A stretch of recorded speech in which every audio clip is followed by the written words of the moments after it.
Welcome back to Collegiate Sports Connect. We're here in Nashville for the 2025 NCAA Convention. I'm joined today by Ashley Cozad, chair of the Division I SAAC and former swimming student athlete at the University of North Florida. Ashley, thanks so much for being here. Thank you so much. I really appreciate you taking the time. What was your stroke? I swam fly and freestyle, like middle distance, so 200 fly and 200 free. Oh my gosh. I'm sure most of our audience had swam at some point in their lives. Summer swim league when you're a kid. The butterfly is so challenging, and I'm sure that's hilarious to see like little kids trying to learn it. And yeah, for sure. Yeah, yep. The coordination involved. So big kudos to you. Thank you. Well, Division I SAAC and certainly student athletes everywhere have gained so much more visibility and active voice in not just the governance structure, but in the world of athletics and in media. What are some of the key issues that SAAC is talking about right now? Yeah, that's a really great question. I feel like the elephant in the room for this one is for sure employment status with litigation that is currently happening right now. And that is something that we're going to continue to talk about throughout convention and even through the beginning of my term from June until May. That is something that is on the forefront of our minds. And it's something that it's difficult because you sometimes feel like you can't really do anything because it is in the legal cases. But at the end of the day, we are still athletes and we are still advocates, and that is my favorite word to describe members of SAAC. And we're currently working with the NCAA on congressional engagement to get our voices re-pushed out and re-amplify what Division I SAAC wants in that space, which is not to be considered employees of our institution.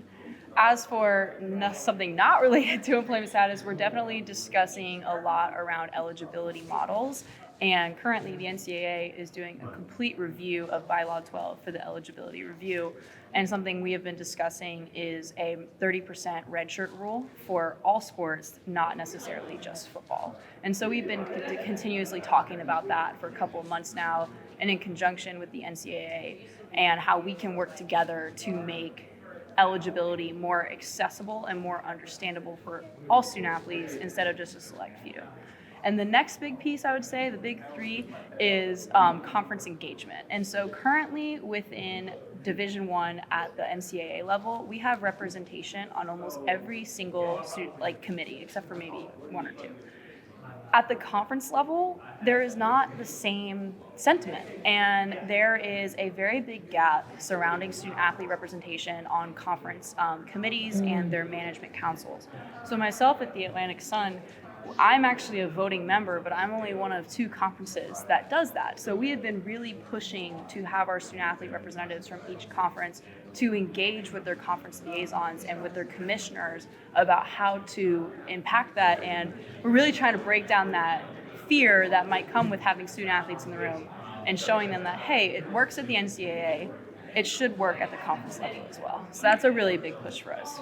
I want to touch a little bit deeper onto some of those first topics. For sure. Tell me a little bit more about this 30% rule, redshirt rule. So this has been an ongoing conversation, and when I started my term as chair, I wrote in my journal the vision, and it's bookmarked in there, NCAA vision.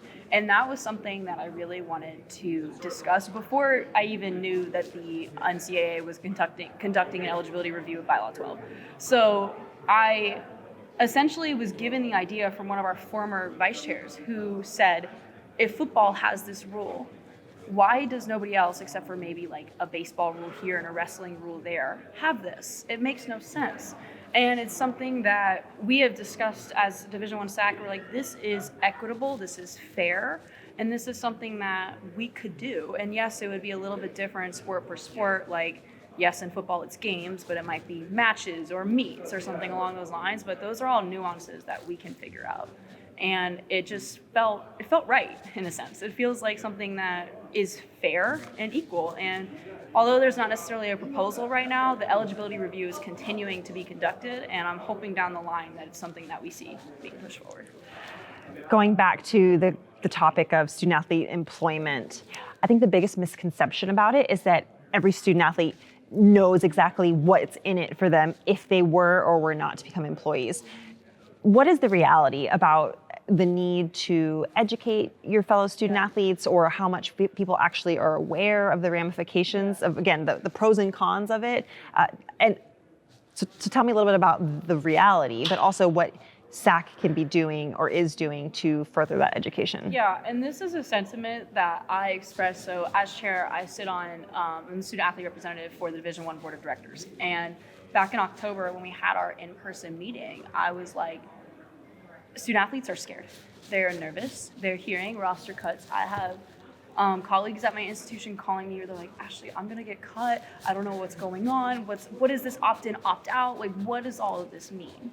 And so I went to them and I was like, look, your student athletes are nervous and they don't understand what's going on. And this meeting also happened a few days after the Q&A document that was initially released. And then there was the updated one that came out. And I asked them, I'm like, I need language that I can share that is digestible and accessible to student athletes. And they actually wrote it up for me, and there was the presidents in there. They're like, you better get her language, and they did. Good. Like 3 hours later. Good. And it was basically saying like how the opt-in and opt-out process works. And of course, I'm not an expert in that by any means. And I always pride myself on asking questions about these things because I don't even fully understand, and I'm not going to say that I do because it changes every day, and I'm not a lawyer. And what I tell student athletes is, especially our representatives, utilize that Q&A document because that is a gold mine for resources about these things, and you know that it is refuted and it's correct because it came from the NCAA. And Charlie Baker even said, he's like, I pushed tooth and nail to get that document out to us, and it was for the student athletes. And so I really appreciate that, and that is something that we have utilized. I even sent it out this morning after we got a legal update, and that is what I would 100% recommend to student athletes now because it's changing every day. Absolutely. Well, speaking of changes, there have been so many positive changes, as a result of the Transformation Committee, of course, the NIL opportunities, and some would argue the transfer portal is a good opportunity. What tangible impacts have you and your fellow student athletes been feeling in a positive way over these past few years? What's been working Really well? Good question. Tangible. I would say definitely the implementation of NIL Assist.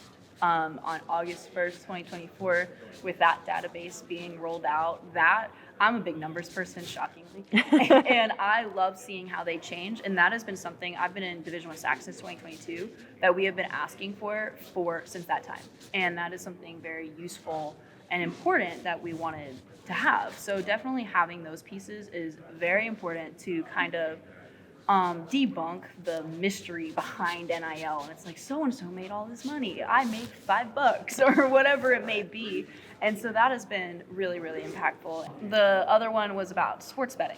So in my first meeting at Division I SAAC, we got a presentation given to us by Signify about sports betting and gambling. And they partnered with the NCAA and have gone to an immense amount of schools. I don't want to say the number because I don't know for sure what it is. And they have their people that work for them give their testimonies about gambling addictions. And I think that has really shed some light on these problems and on chronic gambling and how that needs to be addressed. And I really feel that is one of the most impactful things on student athlete well-being. And then one more that just came to mind, I'm so sorry, was the conversations that have been discussed around cannabis. That is something that really has impacted student athletes. I think there's a separation between Division I SAAC. It's like, what do you guys talk about? And then that came out and they're like, oh, SAAC was why these discussions are being had. So that really helped bridge the gap between us and student athletes across the country. Interesting. Yeah, I would not have thought about that. I just had to think about it for a second. I'm like, I know there's something. No, that's fascinating. Well, from the administrator standpoint, the biggest hot topic right now is revenue sharing and potential revenue sharing models and all the litigation around that. What's been the student reaction? What are you and your peers talking about when it comes to that potential? Personally, revenue sharing is not necessarily a super high stakes conversation right now. I would say the biggest conversation coming out of the settlement are roster limits and the concept of opting in and opting out. And opting in and opting out does follow with revenue distribution and how that would work. And I think there's an overall assumption like, oh, the Power Fours are going to opt in.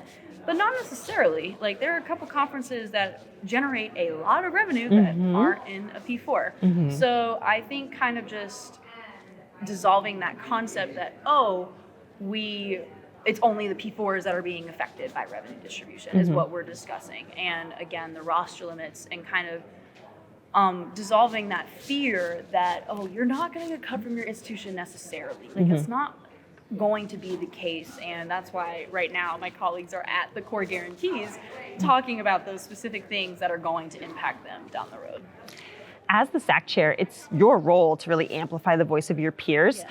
How do you go about doing that? Do you have any structures or any routines or anything in place that allow the student athletes to connect with you, to share their concerns and ideas that you can then, amplify? So part of the vision, and this has been on the vision board in your journal. Yeah, it's literally right over there.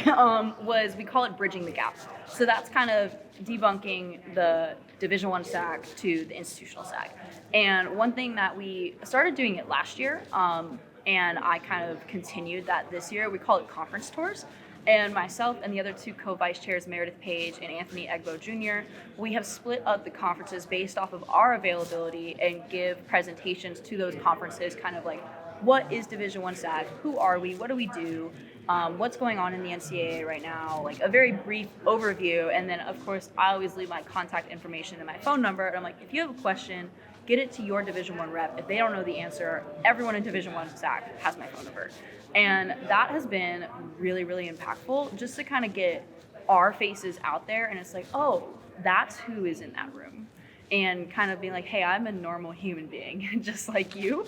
And they're like, how do you know so much? And I'm like, I've just been in this role for a while now. Like I've been prepped for this as we go. And it's like my job to share that knowledge. And that's something that I want to continue to do.